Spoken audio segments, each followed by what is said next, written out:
하늘에 계신 우리 아버지 하나님, 주님 앞에 예배하기 위하여 우리가 함께 머리를 조아립니다.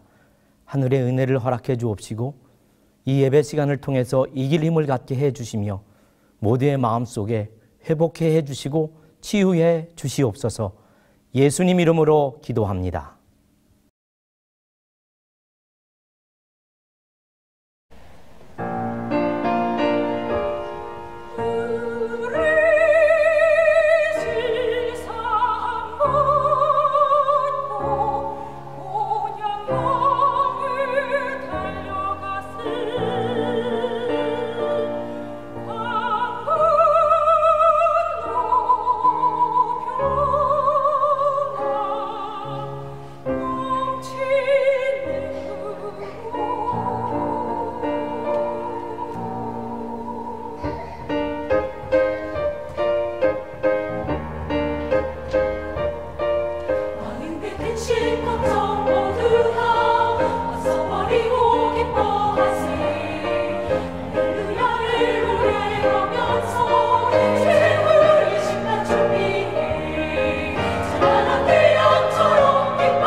지금 이 시간 주님의 이름으로 모인 곳곳마다 하나님의 은혜가 충만하기를 바랍니다.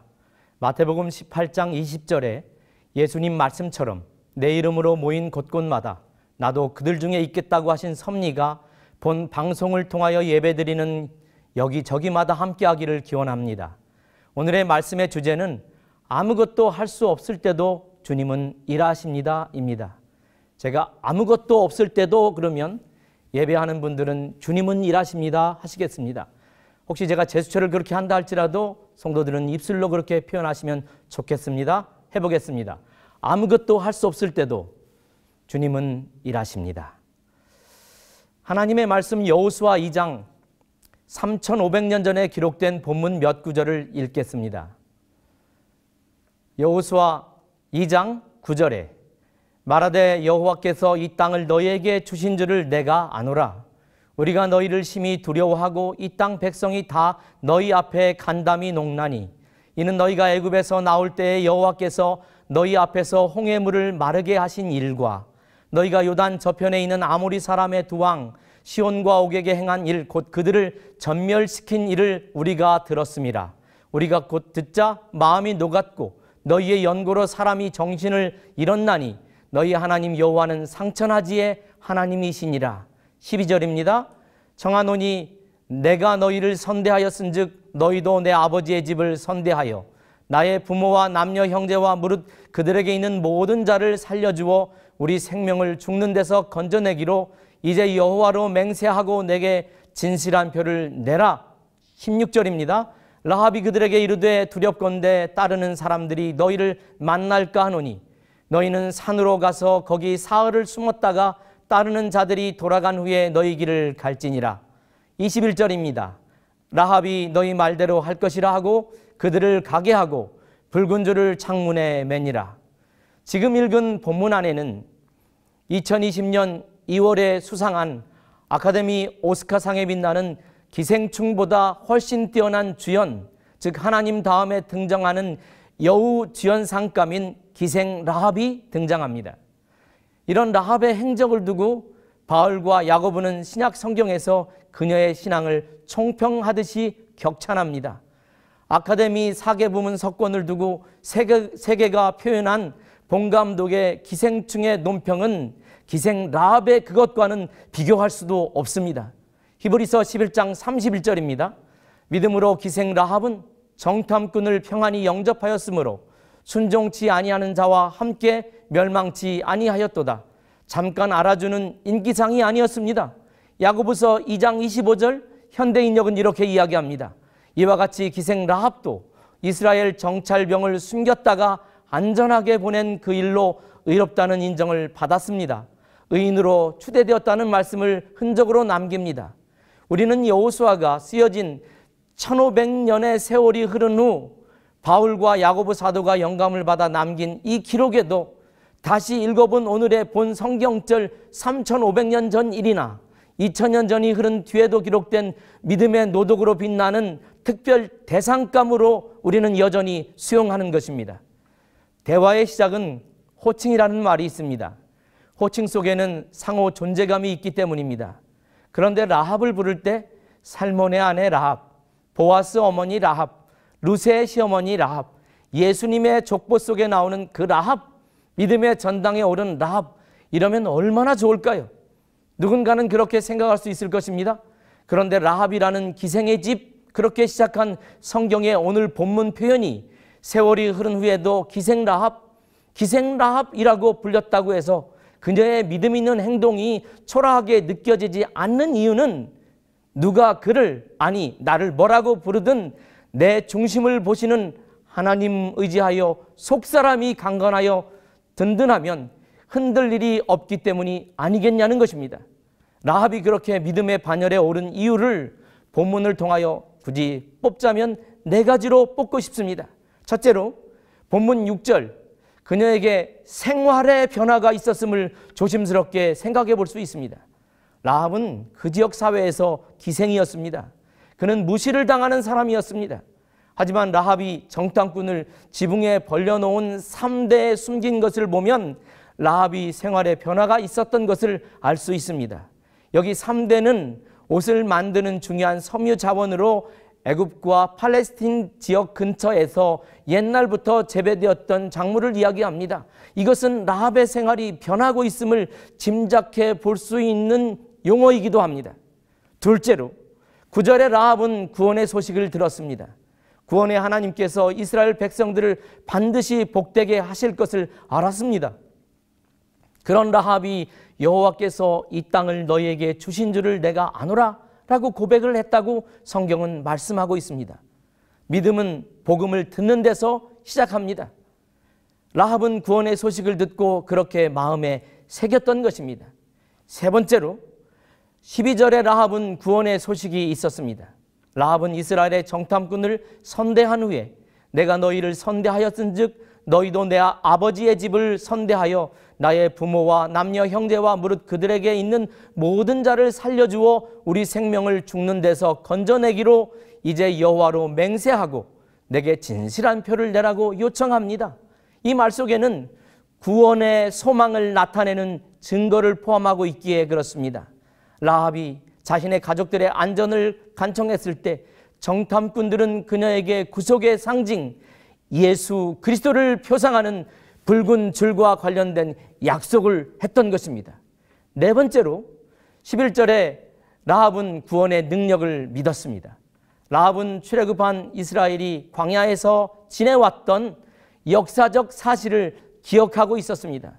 너희의 하나님 여호와는 위로는 하늘에서도 아래로는 땅에서도 하나님이시니라 라고 고백합니다. 그녀는 구원이 하나님께 있음을 확신했습니다. 이런 특별한 이유로 히브리서 야고보서는 믿음 있는 사람으로 라합을 기억하게 하는 것입니다. 라합은 구원하시는 하나님의 능력을 믿었습니다. 라합의 이야기가 시사하는 것은 바로 이러한 구원이 모든 인류에게 똑같이 열려 있다는 것입니다. 하나님은 구원의 신분을 차별하지 않으십니다. 그리고 살아있는 사람들이 구원받아 변화되기를 원하십니다. 하나님께서는 누구든지 구원의 소망을 가지고 나오는 자들에게 라합과 같은 은혜를 이끌어 주도록 그렇게 베풀어 주시는 것입니다. 제가 말씀을 시작하면서 여기까지 오게 되면 교회를 오래 출석하신 분들이라면 대부분이 알고 있는 부분을 복습했기에 신선함보다는 다소 지루한 마음도 들 것입니다. 하지만 이제 이어질 말씀에 반등이 있기에 신속하게 살펴보았습니다. 이제부터는 원래부터 언급하려던 말씀을 해보려고 합니다. 여호수아 2장의 소제목은 본교 성경주석의 서론에도 언급하는 바 두 정탐꾼의 이야기입니다. 정탐꾼들이 역할상 주연급으로 등장해야 하는데 라합의 등장으로 조연이 주연처럼 되다 보니까 정탐꾼 두 사람의 주연급 배역이 무색해지는 것 같습니다. 왜냐하면 여리고 정탐의 임무를 받고 여리고에 도착하자마자 그들이 할 수 있는 일이 아무것도 없었습니다. 아무것도 할 수 없을 때는 주님이 일하십니다. 서두에 연습했던 것처럼 기억나십니까? 아무것도 할 수 없을 때도 주님은 일하십니다. 오늘의 본문 여호수아 2장 1절에 보면 주연급 두 정탐꾼에게 미션이 주어집니다. 눈의 아들 여호수아가 시딤에서 두 사람을 정탐으로 가만히 보내며 그들에게 이르되 가서 그 땅과 여리고를 엿보라 하매 정탐으로 가서 그 땅과 여리고를 엿보라 그랬습니다. 그게 2장 1절입니다. 근데 그 2장 1절이 다 끝나기도 전에 그들이 한 일이란 가서 라합이라고 하는 기생의 집에 들어가 거기서 유숙하더니 이렇게 성경은 기록합니다. 정탐꾼의 임무가 히브리 민족 방어를 위한 여리고성 민관군경 합동본부와 국정원 같은 조직의 감시체제에 노출된 나머지 아무것도 할 수 없게 됩니다. 그러니 발각되지 않으려고 숨어야만 했습니다. 라합이 추적꾼을 따돌리는 기질을 발휘하는 도움을 받아서 특별한 피난처인 지붕에 올라가서 그 지붕에 벌려놓은 3대에 숨겨집니다. 주연 배우는 거기서 누워 자고 거기서 숨어서 조연 배우 라합을 통하여 정보를 얻습니다. 사실 정탐꾼 두 사람의 역할인 정보 수집을 라합이 다 해준 것입니다. 그들이 숨어 지내면서 조연을 하더라도 주연처럼 해내는 라합의 믿음 있는 고백을 듣습니다.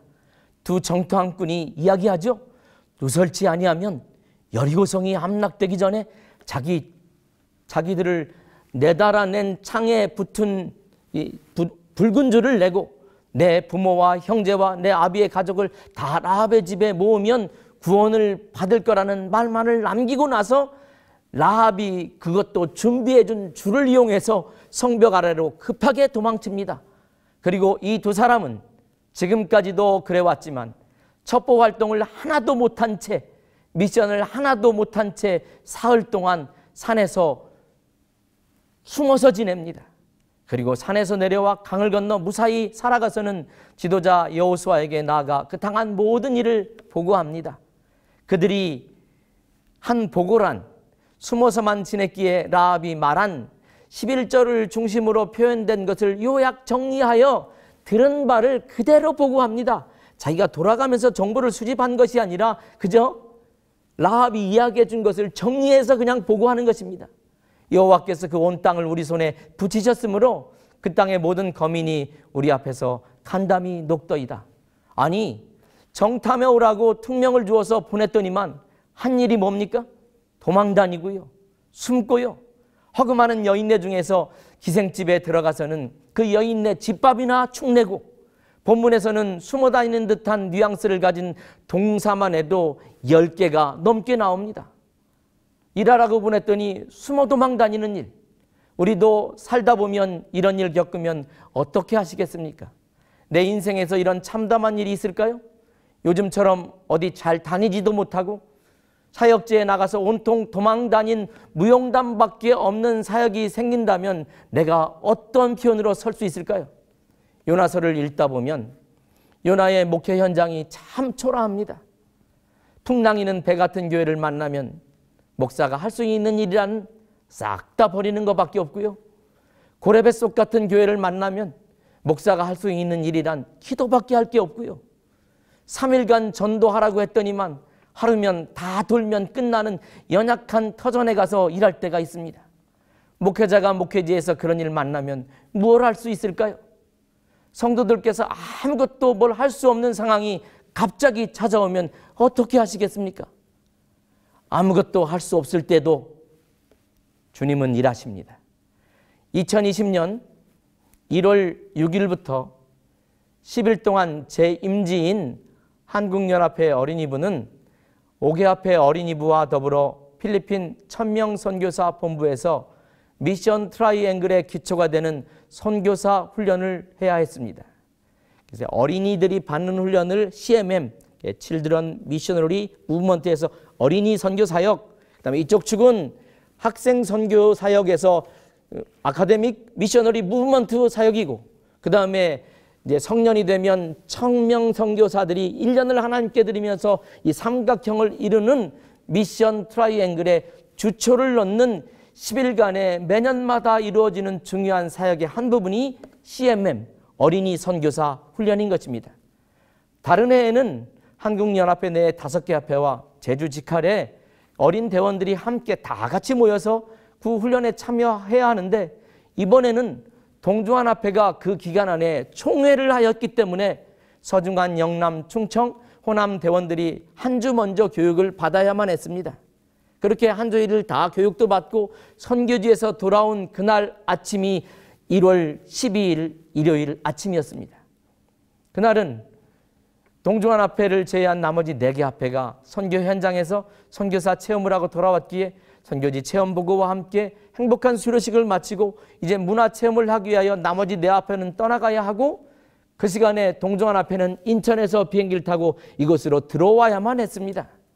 선교사 강화 교육과 선교지 체험이 끝났기 때문에 서중환합회와 또 호남합회와 영남합회는 우리가 이 가까운 데서 하지 말고 좀 마닐라를 떠나간 근교에 가서 국내선 항공을 통해서 빠져나간 후에 그 일들을 좀 감당하고, 충청은 내일쯤 떠나기로 하고 1000명 선교사 캠퍼스 내에 남아서 하루 일을 더 소진해내는데, 특별히 그 소화내는 일 가운데 충청합회 대원들은 가까운 마따pun가이라고 하는 해변이 있는 곳에 가서 필리핀 바닷속 천연계 일일 체험을 통하여 승합차 한 대로 출발한다고 하기에 그냥 거기 아이들을 무조건 기다리는 것보다 제가 거기 갔다가 돌아오면 동주환합회 아이들을 같이 만날 것 같아서 같이 편승되어서 그 차에 타고 가게 되었습니다. 천연계 바닷가에서 이국적인 경관을 바라보는 것은 무척 설레이는 일입니다. 어린 선교사의 미션과 또 긴장을 뒤로한 채 천진난만한 아이들이 노는 것을 보는 것도 행복한 일이었습니다. 물속에 들어가서 물고기도 보고 수초도 보고 그 다음에 하나님이 만드신 세상을 보는 것은 아이들의 감성과 정서적 교육과 거기에 매우 유익한 일이었습니다. 이렇듯 내일 아침이면 귀국길에 오를 충청 앞에 아이들과 인솔 교사들은 매우 즐거운 시간을 보내고 왔던 길을 다시 돌아가서 천명선교사 숙소 안에 들어가서 하룻밤을 자고 아침에 떠나는 것이었고, 그 시간대에 동전 앞에 대원들이 안전하게 천명선교사 본부에 도착했다고 하는 이야기를 스마트폰에 있는 카톡을 통해서 들었습니다. 내일 아침이면 떠날 충청팀과 이제 들어온 동중한 팀에 대한 계획이 머릿속을 막 지나고, 그 다음에 이제 귀갓길에 오른 왔던 길, 그 아름다운 길 있잖아요. 딸호수 주변을 돌아서 왔던 그 길을 다시 돌아가야 된다고 생각하면서 가고 있었습니다. 그리고 그 차창 밖으로 제 기억이 살아있는 한 평생에 처음 보는 장면이 속출되리라고 하는 것은 꿈에도 몰랐습니다. 갑자기 아이들이 내시경이었습니다. 와 하면서 함성을 지릅니다. 제 시야에 언덕 너머에 비치는 뭉게구름이 사진이나 웹에서나 볼 수 있었던 원자폭탄을 맞아 말아 올린 듯한 구름이 솟아오르고 있었습니다. 우리가 탄 승합차는 숙소인 천명 캠퍼스로 복귀하는 유일한 길인 왔던 길을 다시 돌아가야 하면은 딸호스 근처의 옆길을 통해서 신랑에 있는 우리 천명 본부가 있는 그곳으로 가야 했는데, 아이들이 갑자기 그 길 앞에 보이는 차창 밖으로 보이는 난생 처음 보는 그 구름을 보면서 제잘거리며 감탄해하고 있었습니다. 그 상황이 어떤 상황이었냐면, 충청 앞에를 인솔하던 앞에 어린이 부장님이 이런 말을 합니다. 얘들아, 목사님이 꽤 세상 여러 군데를 다녀봤지만 저렇게 멋진 구름은 처음이다. 너희들은 참 복도 많다. 난생 처음 보는 목사님과 난생 그 장면을 처음 보는 해외 체험이 처음인 대원들을 향한 립서비스가 떨어지기도 전에 제 마음속에 드는 불길한 생각은, 저 구름 기둥이 치솟는 방향이 이제 귀가하는 길인데, 그 길에 딸 호수 근방인데 혹시 저거, 한국 같으면 방송이 다 들려왔겠지만 아무 방송도 들을 수 없었던 저희들이기에 그저 불길한 생각을 하지 말아야지 그러기를 여러 번 하다가, 그 차가 우리의 목적지를 가야 할 신랑을 향해서 가다가 만났던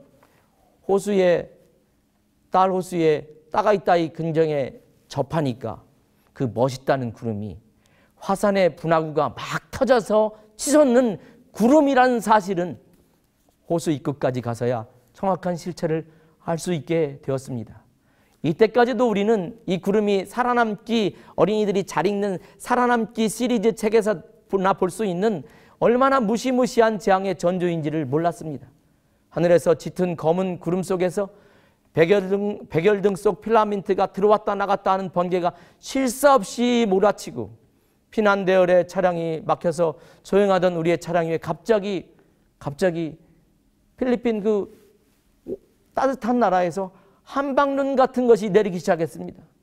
화산재였습니다. 이미 반대 차선에서 앞에서 도망가기 위해서 달려오는 차들은 온통 잿빛이었습니다. 만약에 우리가 지금 가는 길이 아니라면 우리는 차를 돌려야 했는데, 어떻게든지 돌아가서 내일 비행기를 타야 했기 때문에 우리는 그 길을 뚫고 갈 수밖에 없었습니다. 열심히 닦아내는 와이퍼에 진흙처럼 걸쭉하게 붙어버린 차창 너머로 내리던 한박 화산재는 시간이 흘러서 굵은 소나기처럼 모래흙이 되어 쏟아지기 시작했습니다. 피난행렬로 쏟아져 나온 수많은 딸호수 주변에 있는 차와 엉켜서 평상시면 20분이면 좋게 들어갈 수 있었던 천명선교사 캠퍼스로 귀가하는 길에 6시간을 꽁꽁 차 안에 갇혀서 하늘에서 내리는 온갖 것을 다 맞고 견뎌야만 했습니다. 사실은 내리는 화산재보다 더 무서운 것은 불안과 공포와 함께 그 시간을 견뎌야만 했다는 것입니다. 갑자기 찾아온 그 재난, 그 아무 대책 없는 피난 행렬 속에서 우리가 무엇을 할 수 있을까요?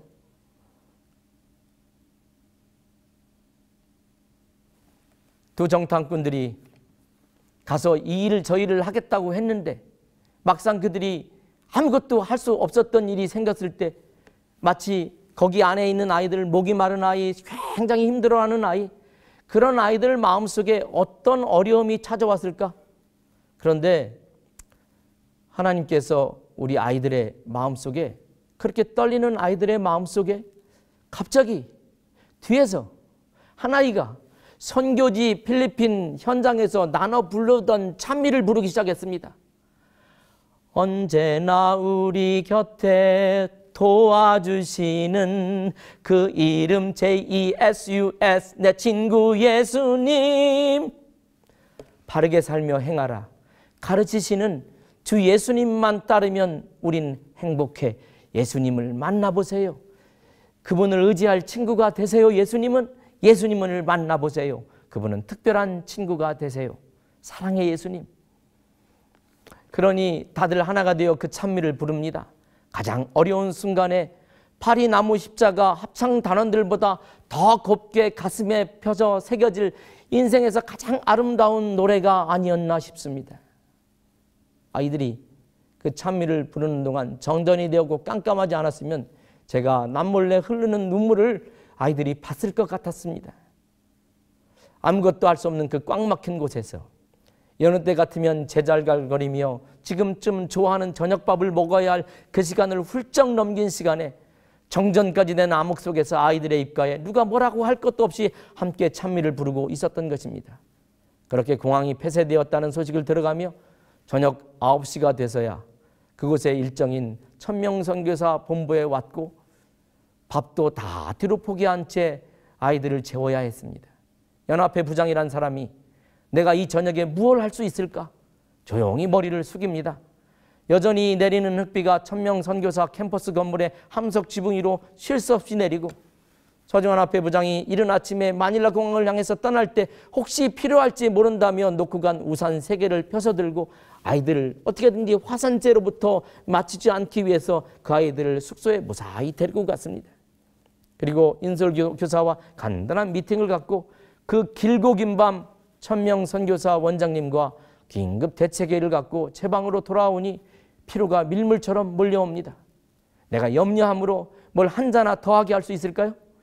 그나마 감사한 것은 서중한 호남 영남을 그 아침에 붙들지 않고 여깃을 떠나보낸 게 그렇게도 감사한 게 아니었습니다.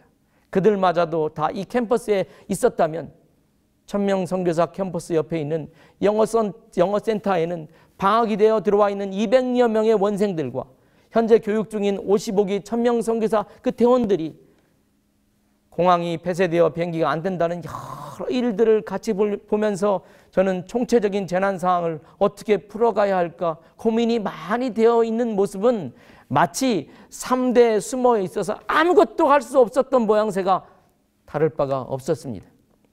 사람의 연약함이란 무슨 일을 할 수 있을까요? 대책회의를 하고 밤이 늦어져서 눈이 그 와중에도 잠은 옵니다. 화산에서 품어져 매캐한 가스가 거기서 쏟아져 나온 흙빛 소리가 유난히 길게 느껴지던 그날 밤 필리핀의 긴 함석 처마를 거세게 두드리는데도 코나게 잠이 들었습니다. 새벽에 나와보니 화산재는 멈췄고 온통 유황 냄새가 캠퍼스를 진동하고 있었습니다.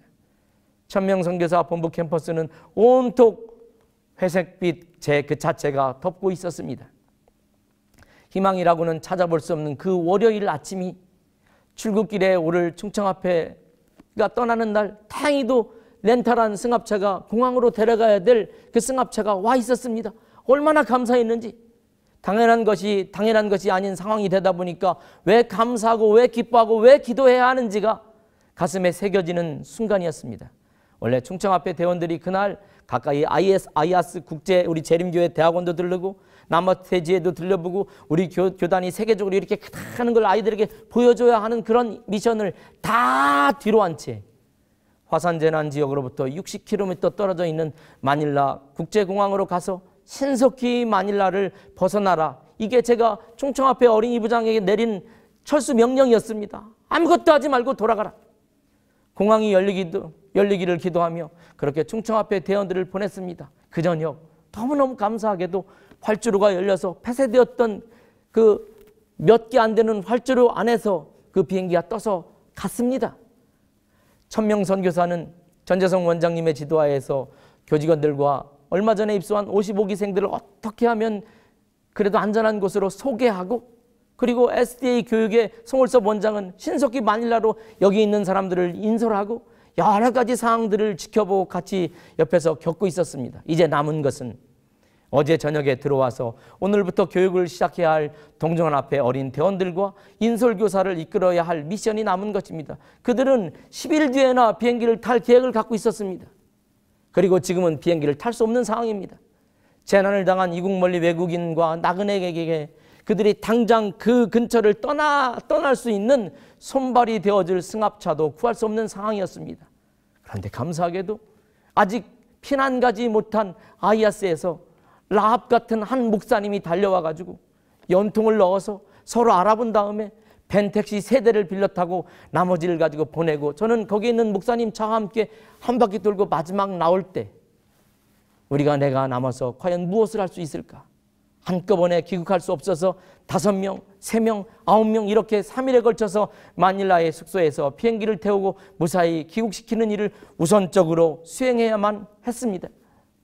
마닐라 숙소에서 15명이 피난 가서 선교사 교육도 받는다고 받았지만 이 생떼 같은 아이들을 무사히 집에까지 보내야 할 부담 앞에서 비행기를 당겨서 끊는다고 끊었지만 다 함께 갈 수 없어서 3대로 나눠서 비행기를 태워가지고 가야 하는 날, 저는 첫 출발하는 5명 앞에서 온 대원들과 함께 오늘의 본문 여호수아 2장을 폈습니다. 동중한 CMM 인솔자와 대원들이 한 일이란 1000명 선교사 캠퍼스 교육도 선교지 체험과 활동도 못한 채 두 정탐꾼처럼 화산을 피해 도망다는 일이 전부였습니다. 하지만 다시 기회를 주시면 또 이곳에 올 거라고 말하는 어린아이의 말이 교회의 희망처럼 들렸습니다. 단순히 도망다니다 온 사람의 보고가 아니라 여전히 중단될 수 없는 사명에 대한 신호탄처럼 느꼈습니다. 그리고 1차로 먼저 귀국길에 오르던 숙소 앞에서 그 비싼 비행기 값을 치르고 선교 현장에서 아이들 밥을 지어주겠다고 어린 딸 2을 데리고 선교 현장에 찾아온 인솔한 집사님이 대원들 앞에서 눈가가 젖어서 그럽니다. 딸을 좀 안아달라는 것입니다. 아이들을 축복하며 아이들을 안아주시던 예수님이 그 예수님을 생각하며 꼭 안아드렸습니다. 아이들과 함께 주님께서 이보다 더 큰 어려움을 겪더라도 그렇게 안아주시기를 기도하는 마음으로 말입니다. 우리는 그렇게 힘을 내서 함께 탈 수 없는 비행기를 총 3편의 항공기로 나누어 먼저 떠나온 서중환, 영남, 충청, 호남과 함께 더불어 전원 무사히 한국에 돌아왔습니다. 여호수아 2장은 여호수아 6장의 여리고성의 무너짐에 서곡이 되어 조용하다 못해 초라하게 느낄 수 있는 도망자의 복으로 시작된 것입니다. 그러기에 아무것도 할 수 없었던 그들을 위해 이 모든 일은 하나님이 하셨다고 고백할 수밖에 없는 상황이 되도록 그 상황과 현장은 만들어갑니다. 아무것도 할 수 없을 때도 주님은 일하십니다. 이 사건 이후에 인간의 힘으로 도저히 건널 수 없는 물이 불어난 요단을 건너고 가나안 첫 수경지 길갈에서 이스라엘 백성들은 2가지 중요한 일을 해냅니다. 하나는 할례를 행하고 다른 하나는 유월절을 지킨 것입니다. 이 일을 두고 영감의 글은 이렇게 기록하고 있습니다. 히브리인들은 가나안 땅에 들어와 요단강 가까운 곳에 최초의 진을 쳤다. 이곳에서 여호수아는 이스라엘 자손들에게 할례를 행하였다. 이스라엘 자손들이 길갈에 진쳤고 유월절을 지켰다. 가데스에서 반역한 이후에 할례의식이 중지된 것은 그 의식이 상징한 하나님과의 언약이 깨어졌음을 이스라엘에게 계속적으로 증거하는 것이 되었다. 그들이 애굽에서 구원받은 기념인 유월절을 중지한 것은 종살이하던 땅으로 돌아가고자 한 그들의 요구에 대하여 여호와께서 불쾌히 여기신 증거이었다. 그러나 이제 거절의 세월은 끝났다. 하나님께서는 다시 한번 이스라엘을 당신의 백성으로 인정하시고 언약의 표를 회복하셨다. 광야에서 탄생한 백성들 모두에게 다 할례의식이 거행되었다. 그리고 여호와께서 여호수아에게 내가 오늘날 애굽의 수치를 너희에게로 굴러가게 하였다고 선언하셨으므로 그들이 진친 장소를 이 말씀에 연유하여 굴러가게 하였다, 말아올리게 하였다라고 하는 뜻으로 길갈이라고 불렀다고 이야기합니다. 아무것도 할 수 없을 때도 주님은 일하십니다. 오늘도 회복시키려 길갈되어 우리와 우리 교회를 굴러가게 하시는 하나님께 감사드립니다. 생각조차 하기 힘든 어려움이 찾아오고 사업이 잘 안 되고 되는 일이 안 돼서 왠지 도망다닌 것 같아도 믿음을 갖고 견디셔야 합니다. 그래야 반드시 길갈이 옵니다. 그래야 여리고도 무너집니다. 이 시간 결심을 다져봅니다. 우리 인생에서 내 역할이 라합되어 살피게 되는 일이든지 라합의 도움을 받으며 도피하고 있든지 이 모든 상황과 배경 뒤에 역사의 주역 되신 우리 하나님이 계심을 믿고 전진해야 할 것입니다. 주연급을 맡았는데 잘 안 되는 날이 오면 거기 서 있는 게 그렇게 초라한 것 같아 보여도 견디셔야 합니다. 왜냐하면 큰 주연인 하나님이 다른 일을 하고 계시기 때문입니다. 여리고가 열리고 또 여리고가 무너지고 건너야 될 강이 있고 넘어서야 될 벽이 있다면 하나님께서 다른 일을 하고 계시다고 하는 사실을 꼭 기억하시게 되기를 바라겠습니다. 아무것도 할 수 없을 때도 주님은 일하십니다. 기도하겠습니다. 하늘에 계신 우리 아버지 하나님, 소재가 경험했던 짧은 이야기와 또 여호수아 2장에 걸쳐지었던 라합 이면에 가졌던 두 정탐꾼의 이야기들을 통해서 우리가 아무것도 할 수 없을 때도 하나님은 여전히 일하고 계시는 사실을 다시 한번 가슴에 새겨봅니다. 많이 힘들어하는 성도들 오늘 꼭 안아주시고 하늘의 위로와 평강이 넘치는 복된 시간들로 보낼 수 있도록 축복해 주옵시기를 예수 그리스도의 이름으로 간절히 비옵니다.